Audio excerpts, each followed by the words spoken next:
شما میتونید یک ویدیو کوتاه آماده کنید. شما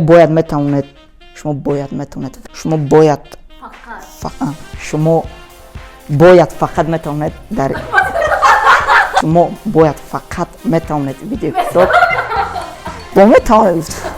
سلام دوستان، من میرزا مدین هستم، خاتم کننده برنامه اینفلوئنسر اکادمی گو وای. امروز میخوام درباره اینفلوئنسر با شما معلومات دهم. من در اینفلوئنسر بسیار چیزا را از خود کردم. طرز استوریز خود، کانتنت خود و ویدیو رولک خود و بیشتر از همه ترس و هراس خود را گم کردم. همه اشتراکچیان که از ناحیه تاجیکستان بودند در ترنینگ شهر دوشنبه اشتراک کردم و بسیار چیزا را از خود کردم. کسانی که میخواهند که در سمت بلاگری از خود کنند پس میتونند در اینفلوئنسر اکادمی سپورند. مدت درخواست ها تا 26 اکتبر برگزار میگردد. برای اشتراک کردن این اکادمی شما باید فقط ویدیو کوتاه آماده کنید.